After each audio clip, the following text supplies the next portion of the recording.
मैं फिलोसफर नहीं, ये तो आप अगर आपने इतिहास पढ़ा हो तो आप जानते हैं जैन धर्म बहुत पुराना है। और जैन धर्म के साथ ही हम चंद्रगुप्त मौर्य को देखेंगे तो उन्होंने जैन धर्म स्वीकार किया, यानी कि जैन धर्म का अस्तित्व था। और फिर सम्राट अशोक ने बौद्ध धर्म स्वीकार किया 2200 साल पहले, यानी कि इसका भी अस्तित्व था। तो मैं किसी धर्म पर टिप्पणी नहीं कर रहा हूँ, जिसके प्रमाण है। मैं फिर आपसे कह रहा हूँ, मैं हिस्टोरिकल उस बातों पे नहीं काम कर रहा हूँ। मैं अब ये कह रहा हूँ, चलिए 2200 साल पहले क्यों जा रहे, आज आप बता दीजिए, जिनको आप हिंदू कहते हैं, जब उनके साथ अन्याय अत्याचार होता है तो आपकी सरकार जवाब क्यों नहीं देती? आपकी सरकार क्यों नहीं खड़ी होती? जब दलितों की खाल खींची जा रही है, आदिवासियों खाल खींचे, तब सरकार क्या कर रही है? प्रयागराज में 2 मसले हुए, अगर आप उठा पाए।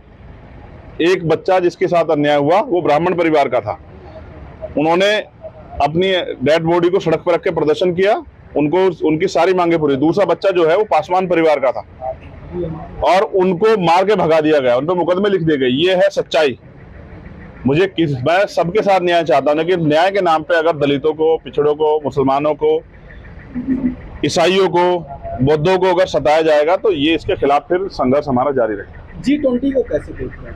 अच्छी बात है, मगर G20 की आड़ में देश की जो बुनियादी समस्याएं हैं या देश का जो खस्ता हाल, उसको बैनर के पीछे छिपाना नहीं चाहिए। प्राइम मिनिस्टर को दिखाना चाहिए दुनिया को कि हमने देश में, हम अभी तक दिल्ली को भी सही तरह सवार नहीं पाए, जो देश की राजधानी है। आप समझ रहे हैं, मैं दिल्ली से आया हूं, बड़े बड़े बैनर लगे हुए हैं, उनके पीछे गरीबों की झोपड़ियां हैं जिनको छिपाया गया है। उनके पीछे वो जगह है जहां देखकर एहसास होता है कि हम जो है अभी भी 100 साल पीछे हैं दुनिया के हिसाब से। तो उनको छिपाने से काम चलेगा, उनको बुनियादी काम करना चाहिए। प्राइम मिनिस्टर पे कोई किसी परमिशन की जरूरत नहीं है कि कोई परमिशन देगा कि उन पे कोई बजट की कमी है। सब कुछ है लेकिन नीयत नहीं है, क्योंकि गरीब अगर अपने पैरों पे खड़ा हो जाएगा तो कोई उसे गुलामी नहीं करा पाएगा। Thank you. मेन चीज, आप अभी तो आप क्या पहुंचे हैं सिद्धार्थनगर या क्या पूरा पैसा? देखिए, सिद्धार्थनगर से, क्योंकि वो नेपाल का बॉर्डर और हमें संविधान बचाओ देश बचाओ यात्रा शुरू करनी है, तो पहली जो संविधान बचाओ देश बचाओ यात्रा जो जिलों वाइज शुरू होगी, उत्तर प्रदेश में वो सिद्धार्थनगर में आज उसका पहला चरण जो है ना, जो उस यात्रा का, वो सिद्धार्थनगर शुरू हो और लगभग 70 किलोमीटर की यात्रा रहेगी। इसमें काफी जो कस्बे पड़ेंगे उधर वहाँ पैदल मार्च होगा। जागरूकता अभियान के तौर पे जनता को जागरूक किया जाएगा। जो आज हालात जो है केंद्र की और स्टेट की सरकार ने उत्तर प्रदेश में बना दिए, जनता इस हालातों को समझे और इनसे बाहर निकलने के लिए आने वाले समय में अपनी वोट का सही प्रयोग करें। उसके बाद मध्य प्रदेश, राजस्थान में भी हमारी यात्रा, संविधान बचाओ देश बचाओ यात्रा शुरू हो रही है अलग अलग डेटों में। तो उत्तर प्रदेश में, क्योंकि मेरी जिम्मेदारी यात्रा शुरू कराई जाए, क्योंकि उत्तर प्रदेश एक बड़ा सूबा है और केंद्र का रास्ता जो है वो उत्तर प्रदेश से होकर जाएगा और यहाँ भारतीय जनता पार्टी मैक्सिमम सीटों पे विजयी है। तो बीजेपी का विजय रथ जो है हम लोग उत्तर प्रदेश में रोकेंगे, उसकी तैयारी हम लोगों ने कर ली। लेकिन देखा जाए, अगर आप इस समय अयोध्या में, आज का इसमें जो देखा जा रहा है कि जो राजनीति है अब कहीं ना कहीं धर्म को लेकर हो गई है। तमाम विवाद खड़े हो रहे हैं, चाहे रामचरितमानस को लेकर कहा जा रहा है, तो अब सनातन धर्म को लेकर आप क्या? मैं फिर ये कहूँगा कि धर्म आदमी का व्यक्तिगत मसला है। कोई किसी धर्म को मानता, कोई किसी धर्म का अपमान करने का अधिकार किसी को नहीं। लेकिन राजनीति में जब भी धर्म जुड़ जाएगा तो आपके वास्तविक मुद्दे दूर हो जाएंगे। आज महंगाई है, बेरोजगारी है, आज जो है कास्ट एट्रोसिटी हो रही है, आज तमाम तरह से जो है नौजवान परेशान है, पेपर लीक हो रहे हैं, दरोगा भर्ती में आप देखो, 69 शिक्षक भर्ती में आप देखो। सरकार की जिम्मेदारी है किसानों के प्रति, नौजवानों के प्रति, महिलाओं के प्रति, लेकिन सरकार अपनी जिम्मेदारियों से भाग रही है और धर्म वही बीच में लेके आएगा जो मुद्दों से भागना चाहता है। हम सरकार को मुद्दों से भागने देंगे। जातिगत जनगणना हो या 69,000 शिक्षक भर्ती में घोटाला जो हुआ है उस पर शिक्षा मंत्री पे कार्रवाई हो, या दरोगा भर्ती में घोटाला उस पर कार्रवाई हो, या नई नियुक्तियों में जो है नई नियुक्तियां आए, बैकलॉग भरे, प्रमोशन रिजर्वेशन, ये जो बुनियादी मसले इन पे हम लोग सरकार को खींचेंगे। नौजवान परेशान घूम रहा है पढ़ा लिखा, सरकार जवाब देने को तैयार नहीं, तो हम मुद्दों पे रहेंगे और सरकार को भागने देंगे। सरकार ने बहुत वादे किए थे, किसानों की आमदनी दुगनी हुई, बिजली का बिल आधा हुआ, किसानों की बिजली माफ हुई, ये सब चीजों का जवाब जो है ना सरकार को देना पड़ेगा। लेकिन इसमें जिस तरह से देखा जाए, योगी सरकार ने कानून व्यवस्था को लेकर दावे किए जा रहे हैं, अवाद तमाम घटनाएं भी सामने आ रही हैं। मेरे मित्र, आप लोग हंसोगे, मैं कानून व्यवस्था का सबसे बड़ा प्रमाण मैं ही खड़ा हूँ। मेरी पीठ पे गोली लगी हुई है, ये उत्तर प्रदेश की कानून व्यवस्था का जीता जागता सच है। और आप शायद हिम्मत ना जुटा पाए, मगर मुख्यमंत्री को बताना चाहिए कि जिस जहां पार्टी के राष्ट्रीय अध्यक्षों पे गोली चल रही है उस उत्तर प्रदेश में कानून व्यवस्था कितनी अच्छी है।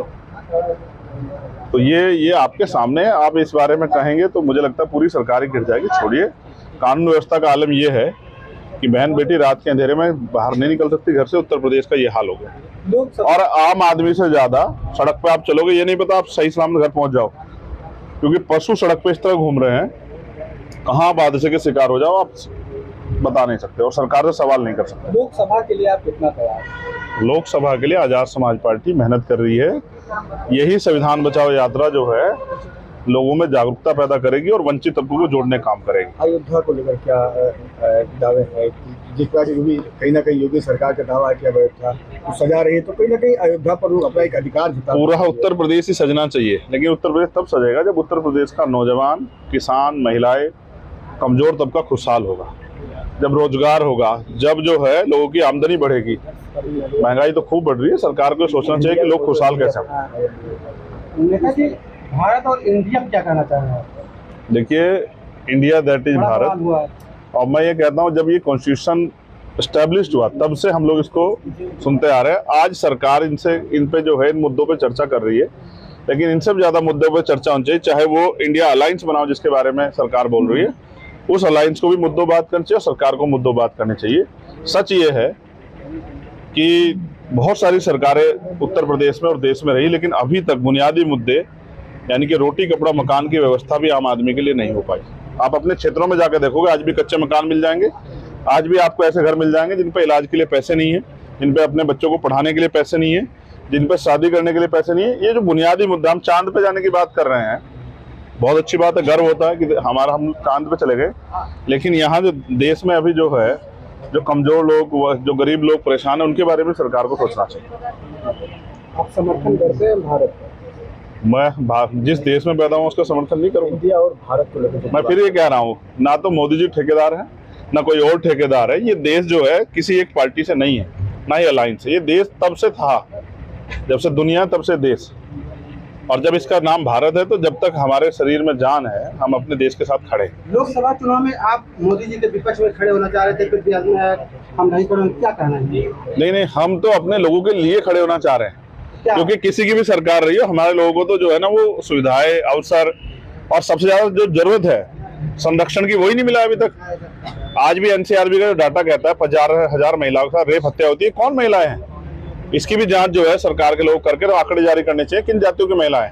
आज भी उत्तर प्रदेश में देश का दलित, पिछड़ा, आदिवासी, अल्पसंख्यक समाज जो है जुल्म, जाति, अन्याय, अत्याचार का शिकार हो रहा है। संविधान तो ये भी कहता है कि धार्मिक रूप से गैर बराबरी नहीं हो सकती है, लेकिन आप क्या मुसलमानों के साथ गैर बराबरी नहीं कर रहे हैं?